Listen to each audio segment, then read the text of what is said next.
Hey, you're watching So Fucking Cool magazine. So fucking goddamn.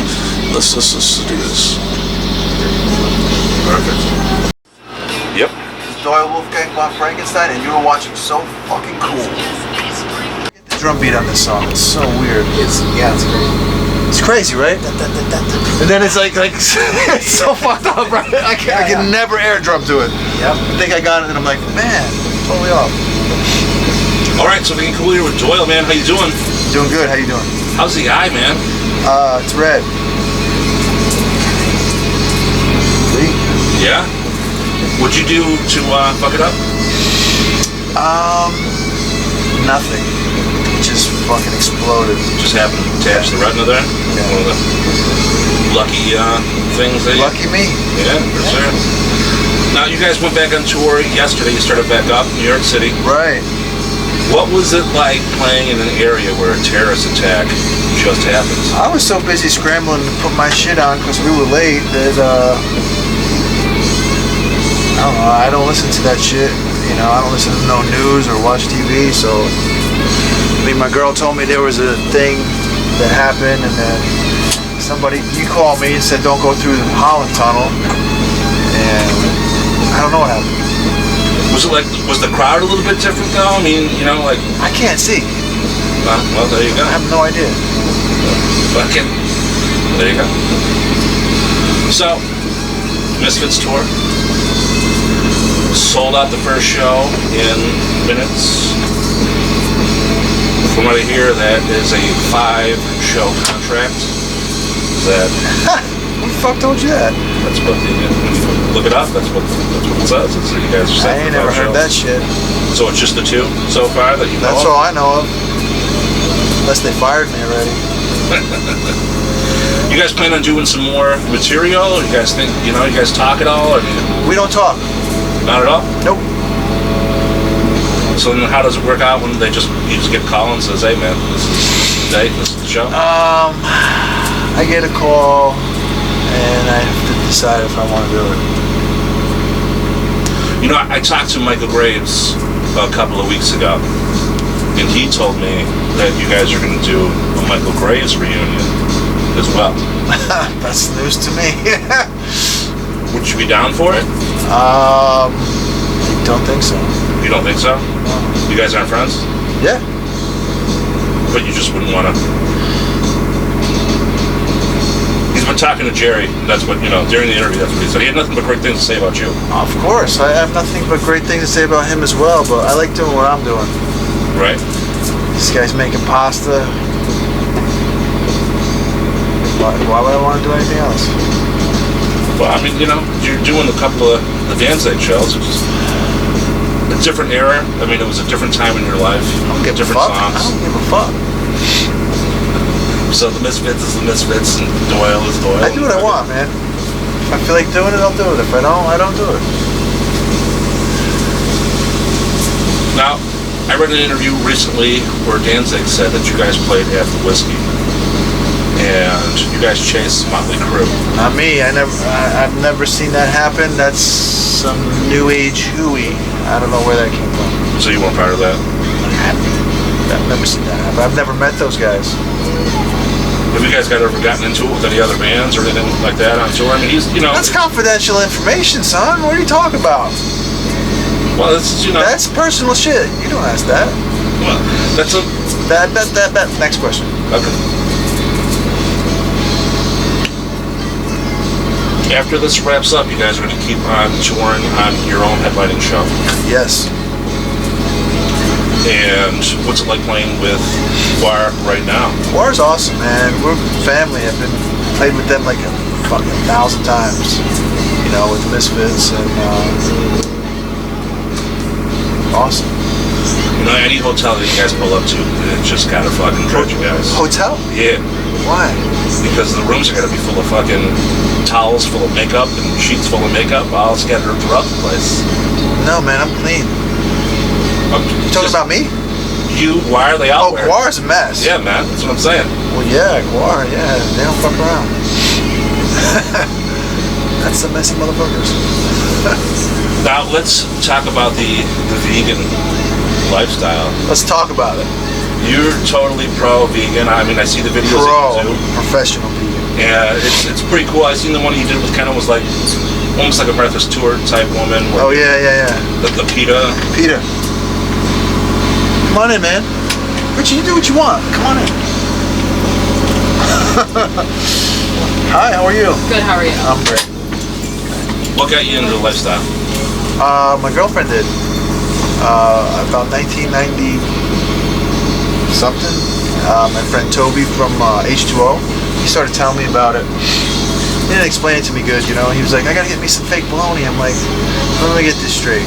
You don't want to eat meat, but you want to eat fake bologna. I don't get it, you know. But he started telling me about it, and I didn't listen. I wish I would have. And then I met Elisa, and she came to visit me in New York when I first started dating. And had to get her back on an airplane, so we were running around in New York City trying to find something to eat. And she said, well, if we don't find me something to eat, we'll find you something to eat. And I was like, fuck that. I said, I can eat anything in front of you that bugs you out, you know? Right. So we always ate in vegan restaurants, and I didn't know what nothing was, so she would do all the ordering, and every time, till this day, we go eat at a vegan restaurant, you take one bite, and you just look at you and go, holy shit. That's what got me first, how good the food was, and then she started explaining to me, you know, about the animals and showing me the fucking fucked up videos and what it's doing to the planet, and it's a fucking no-brainer. Only fucking, you know, to me, you gotta be an idiot not to be one. What about your gum, man? Like, is there vegan gum? Yeah, my gum's vegan. That's what I was curious, because I know like one of the sweeteners is honey, and I know like I don't know exactly how that works, but like can you eat honey? Some vegans eat honey. I don't eat it. Okay. Yeah, that's what I was wondering. The gum was my biggest question. Yeah, there's no honey in the gum. Can you still eat pussy? Well, that's not up to me. But there's eggs in it. There's eggs in it. Next question. Now, there's a lot of talk about different sexual accusations that came out from big movie stars. It's going around all over the place where people are coming out with incidents that happened years and years ago, or Harvey Weinstein and things like that. I knew that you did a film with the Insane Clown Posse. Is that Harvey Weinstein? I don't know. No, I'm just saying it with the Insane Clown Posse. Okay. I didn't have sex with them. I was wondering, but is there anything that came on throughout? I didn't have sex with the Insane Clown Posse. That's fake. That's false. Nah, I'm just fucking with you on that last one. So, man, after this wraps up, you're gonna do the Misfit shit like that, man. What is next for you? I mean, you keep on saying you do what you want to do. What do you? That's what's next. I'm gonna eat that pasta that he's making there. He's sampling it. I think he likes it. We're gonna have pasta. Now, back to the Michale Graves talk. I mean, some of your singing right there, yeah. I mean, some of the songs kind of sound similar to a Graves era. You tell him that. See how long. See if he doesn't cut your throat and throw you down the stairs right there. Not an insult at all, but I mean, kind of is. Yeah. Did you ever think about getting back into wrestling? I hate wrestling. But it was such a cool era when you guys would jump out. You know what I mean? Like it's fucking. I'm not a wrestling fan. So what made you want to do it when you did it? They paid us. There you go. So what's next for you, man? Like what's up with you? Like I'd have to look at my phone to tell you where we're going next. I have no idea. Cool. Is the eye going to be permanent damage? I mean, I'm just looking. I hope not. Like, Why? You know what I mean? It is red as fuck. Is it red? It's getting better actually. It's a lot whiter than it was. How's the vision of it?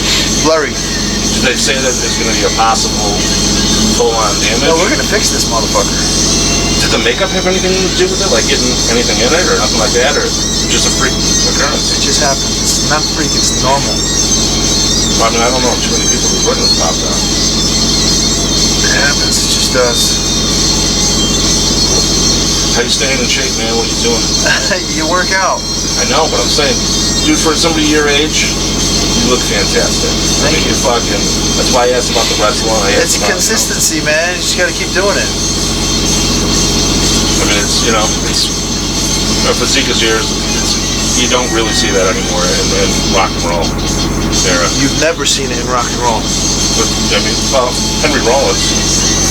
Okay. I mean, but he's not as big as you. I mean, I'm not fucking going for pissing competitions. I mean, I'm saying one or the other. I mean, I look at older stuff. What made you want to start getting? I was 10. I don't know. Why wouldn't you want to do it? What made you not do it? I don't know. I mean, I was a little bit more muscular back in the day. I'm in the day now. This is the day. There is no back in the day. It's now. There he is. Yes. Don't. All right, I will. Don't. Don't do it. Don't?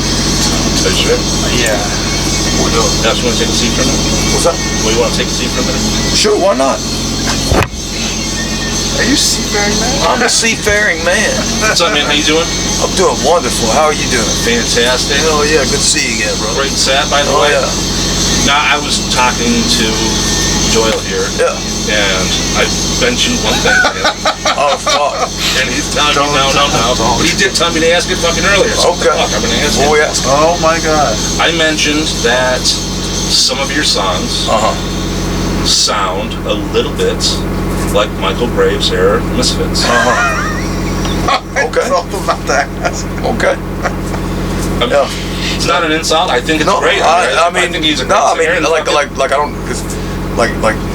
I don't hear it. I mean, I don't know, you know, when they did that '90s Misfits thing, as a fan, you know, I grew up on the Misfits, so it was like my favorite band and everything, and I was excited to see him and his brother play those songs because I loved, like, I grew up, you know, that was my shit. Right. But as a fan, I was so into it that I was like, you know, that was like Queen doing it without Freddie Mercury, or that was you know, it was like, you know, very few bands can get away with you know, somebody that's that iconic of a singer doing the replacement thing, you know.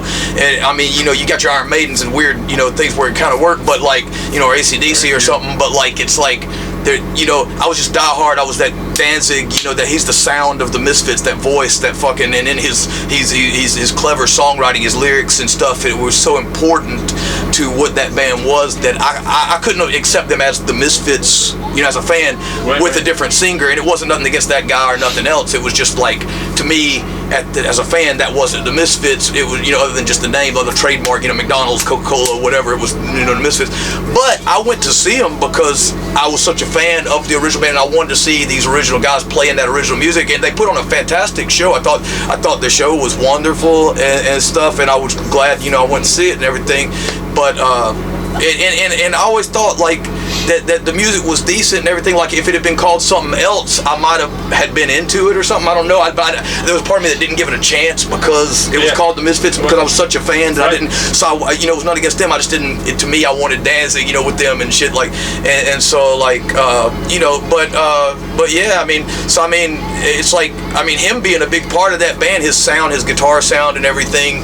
You know, I guess there's going to be some elements of, you know, the stuff they did in the 90s stuff, but it's like there's nothing conscious on my part, you know. It's like I mean, I've had people tell me, you know, I was you know, Danzig ripoff, or I was you know, Leaving ripoff, or Dwarves ripoff, or this or that, you know. I've been told I was every fucking thing under the sun, but you know, but Glenn used to get, you know, Elvis or Jim Morrison or all that kind of shit too. So I mean, I think you just, if you do what you love and you're sincere about it, you know, and genuine, then some people are gonna like it, some people are not. You ain't gonna please everybody anyway. But I mean, I like what I do. I don't know. It's like I don't really know that much about like Graves or nothing, just because, I mean, other than I went and seen them live a couple of times. And I mean, I've heard those records and stuff, but it just wasn't my thing. It wasn't really like I loved like that old school Misfits, like up to like Earth AD, and like that was my shit.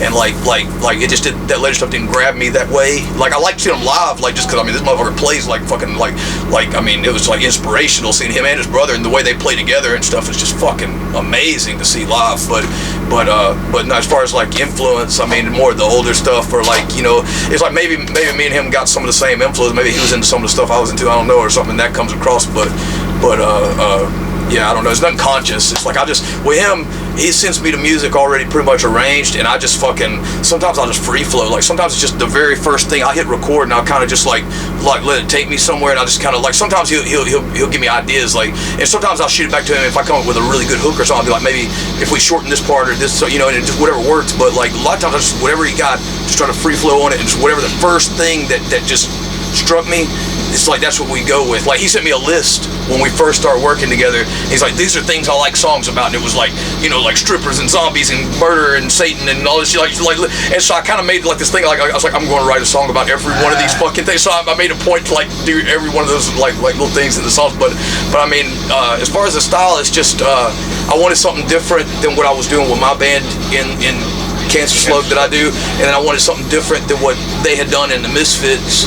But at the same time, it's like I think I wanted it to have some live in that world, you know. So it's like so it's like I, you know, so it wasn't so far removed, but it was different, and it's like I think we both into a bunch of like thrash and doomy stuff and different things where there was elements of that in the music. So I just tried to vocally do.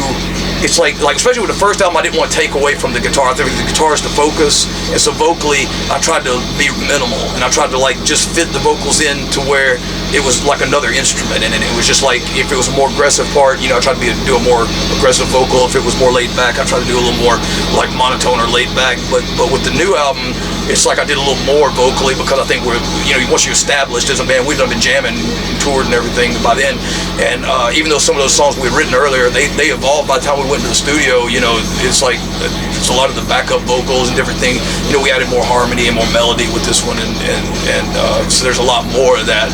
And I've heard that before, that like, you know, people have said like some of this reminds them of some of the naughty stuff they did and different things, and just and all. I would say We Belong Dead. Yeah, kind of reminds me of Saturday Night. Yeah. That's cool. I mean, it's like, yeah, I mean, it's like, and music's a personal journey. You know, you show 100 people a painting, or you read them a poem, and everybody's gonna draw something different out of that. It doesn't matter what the painter, what he had in mind, or what the, you know, it's like it's you bringing yourself into it. And music, that's music's soundtrack to your life. It's art, so it's like it's more the viewer. It's more what they're bringing into it than the artist even, and so like that's the beauty of it, and it's different to everybody, and that's cool. I mean, hey, whatever, if you like it, cool, because we like it, we dig it. I mean, you have a great voice. Oh yeah, appreciate it. That's what I'm going at. Was a compliment. No, absolutely, you know absolutely. I dig it. Like, you know what I mean? You don't hear too much of that. Like like some people will come at me like, you know, oh, you just a Danzig ripoff or something like that, or whatever, with my performance or my vocal or something like that. And to me, I take that as a compliment, because I actually am a big Danzig fan. I grew up, you know, Misfits, Samhain, all that shit. Yeah, exactly. I mean, so it's like that's not a diss to me. They may mean it as a diss, but it's like it's not a diss to me because I think he's a great artist and I still like his work. You know, it's like, I mean, he's a real cool guy. So I mean, fuck it, I'll take it. You know, it's like, I mean, so I mean, whatever. I mean, like I said, it's like, it's just, I try to do the vocal that fits with this music the best. You guys are your own fucking sound. Yeah, I'm not getting that at all. Yeah, I'm just saying, there was just something, you know, good singers is all the fucking. Yeah, I appreciate it.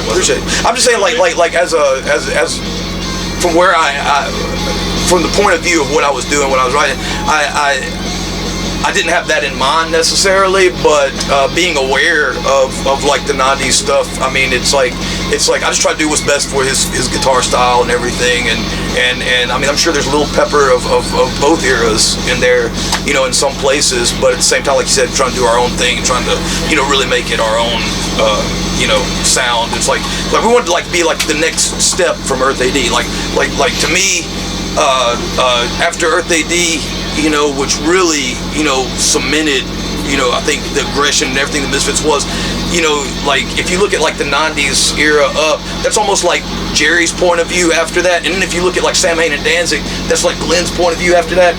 And I really wanted this to be more like Doyle's thing from there, you know. So this band, I thought, really just showcased like kind of what he brought to that band. Like it's so let that aggression and shit that he is playing, and that Johnny Ramone, you know, million-mile-an-hour fucking kind of grind, like let that be the focus, and the vocals kind of just be there to just, you know, accompany it. Right. Yeah.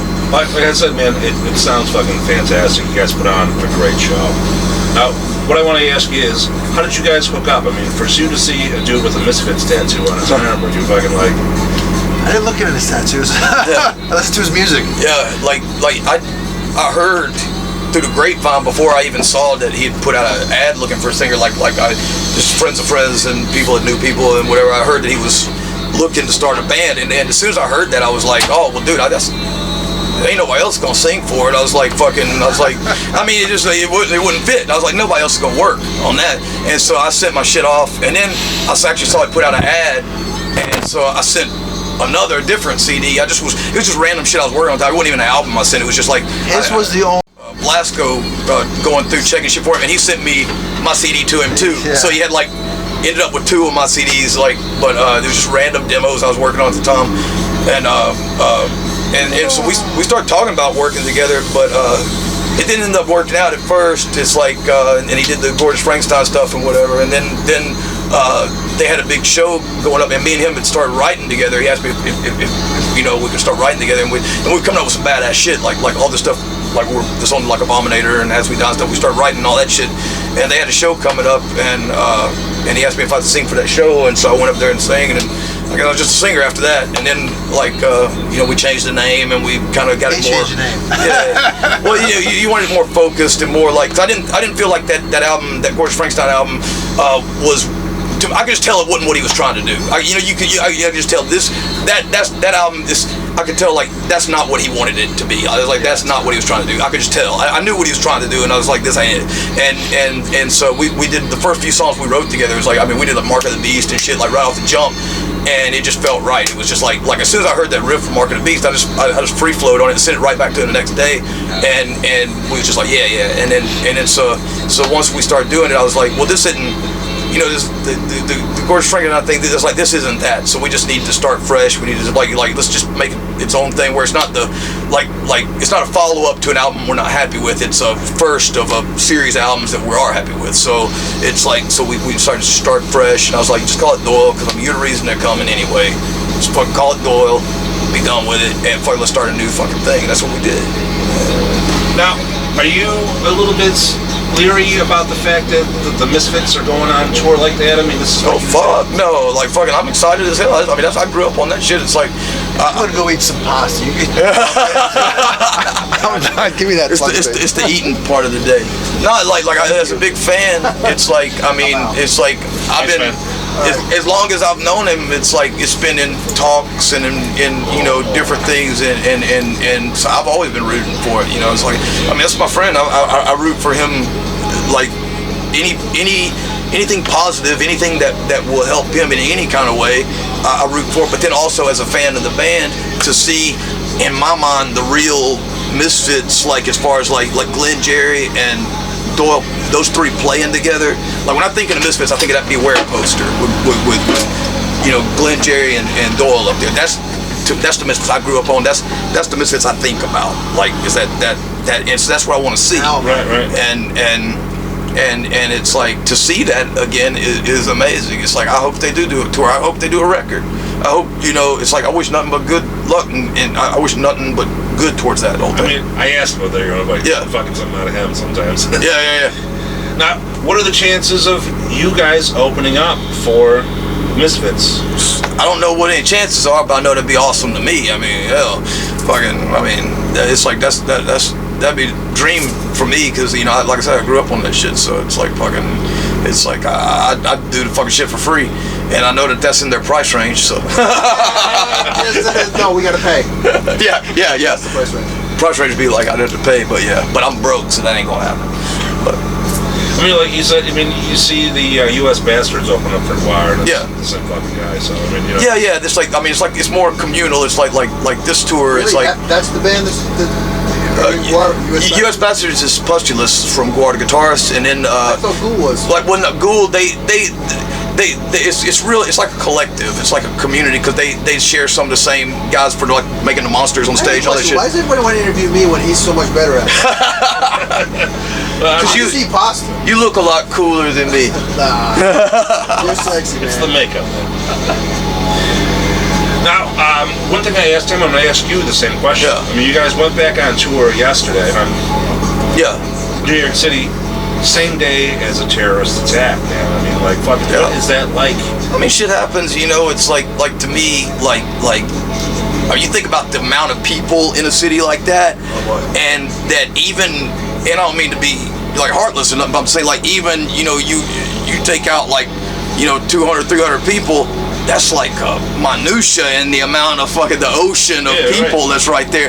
And it's like, I mean, shit happens, you know, people are crazy and crazy people do crazy shit, you know. It's like, to me, like I don't let it change anything to do with my life. Like I could walk out in the street and get struck by lightning, get hit by a bus. I could fucking, like, anything could happen. My heart could just seize up on some genetic thing that was passed down from my great-great-grandfather or something. Yeah, I could explode. Anything could happen. Like, if you live your life in fear of something happening, then fucking, it's like, I don't know, who wants to live like that? I mean, we're modern day, it's like the easiest. We've got it easier than any other time period in history. I mean, even in like the 40s or 50s, you know, just a random guy like the wandering stranger could walk into your house, kill everybody, and just start living your life in your house. And you know, shit. I mean, it's like we're in the day and time where you can't get away with hardly anything. But like, people are more scared now. It's like fucking, and I think it's just like this mentality of fear that fucking, I don't want to be part of that. It's like, fuck that, show goes on. It's like, I mean, and on a side note, it's like, if you're doing something like that for some religion or some whatnot, it's like, you just did a blood sacrifice on All Hallows Eve. I think you may be working for the other team. But it's like, I don't know. I mean, it's like I just don't give a shit about none of that. I mean, I'm not political anyway. It's like, that wasn't even political. Yeah. It's got to be a little bit scary. No, show must go on. Like I said, like to me, it's as a Halloween show. Everyone's dressed in fucking costumes. Yeah. You don't know what the fuck's going on. Yeah, shit happens, man. I mean, it's like you. On a smaller scale, like, you know, like my other band, Cancer Slug. It's like, for a long time, you know, we got, you know, a bad rap. And when we started, we wanted it to be really like kind of like Fight Club meets Jackass, where we'd spend like 20 minutes fucking with the audience before we even started playing, just to get them riled up and make them crazy. And so, I mean, we would get, you know, jumped or get attacked, like, you know, people throw stuff on us. You know, I've had people come up on stage, and, you know, as far as I knew, they was trying to fucking take me out. You know, people like, I've had people piling on me, like kicking me in the head, and like, you know, cutting me with bottles and everything. You know, it's like, who cares, man? It's like, you get one life, you know, have fun, like, live it. I want experience. I like flavor in my food. I like to have a little taste, and like, I want life to be the same way. It's like, if it's not exciting, who gives a shit? I do like the little taste of alcohol. I like Daddy likes his medicine a little bit, but I'm telling you what, it's like, you only get one go at this. You only get one go, and you know, people used to only live to be about 30 or whatever, you know. Right. I'm 42 years old now, so I'm already over the curve. I done made it, baby. And so, fucking, I'm just here trying to enjoy myself, you know. It's whatever happens will happen, and I ain't got no control over that. It's almost your birthday. It's true. 4-3, baby. 4-3, baby. 4-3, baby. We don't know what's gonna happen on that show. This guy's got the southern wisdom. Pay attention. Get a pen out too. In case you fucking think about so. Would you ever open up for Doyle as Cancer Slugs? We have. We did. It was an amazing show. We did it at my hometown, Huntsville, Alabama, and it was a real spur of the moment thing. We announced it like 2 weeks before we did it, and we had people come from all over the country. It was amazing. They had this big art community, Low Mill, back home. They built the stage for it like in like a week, and they had it all done up, and we crammed, like, I think there was only supposed to be a couple hundred people in, like, max in the place, and we just crammed an extra couple hundred, like, I mean, it was like wall to wall, and we had a great show, and it was really fantastic. People from California to like New York, all over came down to it. It was great. It's awesome, man. Yeah. One thing, again, I want to ask you, you brought up the fact that he gives you the music. He talked about this last time, and you just go ahead, listen to it, and do the lyrics, and he fucking said, go ahead and do whatever you want. Yeah. I mean, how does that process work? Do you have anything ahead of time of lyrics that you might have? That no, I mean, you know, it's like with each band I do, you know, it's like I try to make it fit lyrically like the band, but at the same time, like, so, you know, it's like you do have one toe in that pool of like the Misfits and stuff, so there is that kind of aura, like the darker, like the more gothic, like Halloween-y kind of like thing to it, but at the same time, it's like with my lyrics, I always try to make it where, you know, even if I'm singing some fucked up shit about, you know, like fucking dead bitches or doing some crazy fucked up, you know, pagan shit, I always try to make it more like a little bit satirical and metaphorical, where you could actually, you know, if you looked at it from a different perspective, you could kind of make it like your regular life and shit. Like I like lyrics that like are layered, where you can look at it from a couple of different viewpoints. And like, you know, maybe I'm not talking about, you know, witches or ghosts or goblins. Maybe I'm actually talking about this guy pissing me off over here, over there, and like the regular shit that a regular person goes through, you know. Now it's a love song. Yeah. You can dance to it. Yeah, they're all love songs, and you have to tell people, because, you know, it's like sometimes people just stand around, but if you tell them, hey, it's okay, you can dance to it, baby, then, you know, amore, the love takes over, and then, you know, then they want to make love to us, and then it's a beautiful show, and that's all we want, is put on a good show and make people happy. Now, is it almost like you telling the crowd to actually fucking put their phone down for a minute and get in to the show? Yeah, absolutely. 'Cause I mean, you know, it's like these days the problem is these kids, they'll see like a YouTube video of like some like punk show from back in the early 80s or like, you know, in the 90s or something. And they think that's the same as being there at that show. And they don't understand that at the show there's this energy and there's this thing, this kinetic thing between the crowd and the band that you can't capture on film. Now you can see a good show that's filmed well and you can see the energy of it, but there's an energy that's there when you're in the atmosphere and the band's giving it out and the audience is giving it back, and you cannot capture that on film. You have to be there. You have to. It's a participatory thing, almost like, you know, an interactive, you know, event. And so like you don't want them just sitting there, you know, taping it for later. You want them. You want them experiencing that. And I feel as a performer, it's like, you feel bad for them, like they're cheating themselves, because it's like you like snap out of it, you know, get into like, and you will enjoy yourself more, and that's what we try to do. You know, it's nothing like, you know, we ain't trying to be like hateful or, you know, no, don't film us, you know. Like I ain't worried about like what I look like or something, or how a picture's gonna come out.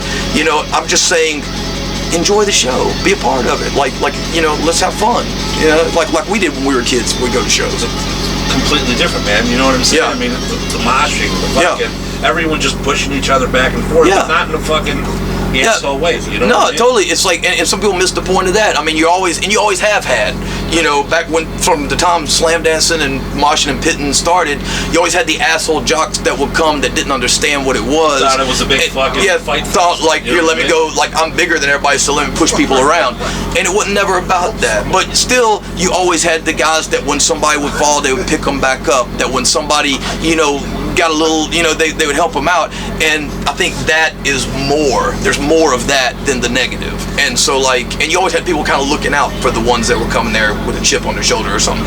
And I think like there's also always a place in the crowd for people that don't want to. You know, it's like I've pitted in some of the nastiest, you know, craziest pits like I've ever seen, but also I've gone to shows where I just wanted to chill back, especially now that I'm a little older and stuff. It's like, you know, I get my aggressions out when we play, but when I go to see a show, sometimes I don't want to fucking get that physical, but you can still give the energy just by, you know, it's like there's areas where you, even just watching and just, there's an energy you can share with the band by just participating, by just, you know, being the observer and being aware, and if you're there, you understand it. It's a spiritual thing. It's like going to you know, a church or anything else, and you know, have a, you know, people feel like you know, the spirit moved me or whatever. It's the same thing. Like it's a religious experience, and you can't put it into words. You have to experience it before you can understand it.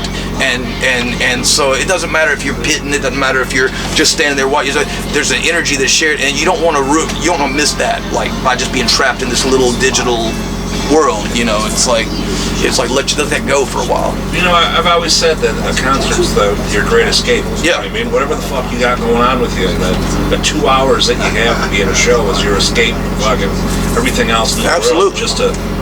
It's like you came to get away from all that. Why would you bring that with you? You know, it's just like, you know, you leave all the baggage of, you know, you could have been in a fight, you know, with your old lady or something. You could have like, you know, lost your job. You could have like, you know, bad things could have been happening. But when you're there for that little amount of time while you know, you're seeing a band you like, feeling the music and everything, that's the whole reason, is to get away from all that, to leave it. So why bring any part of that with you? You know, that little digital work, that'll be there when you get done. That'll be there as soon as you get home and stuff.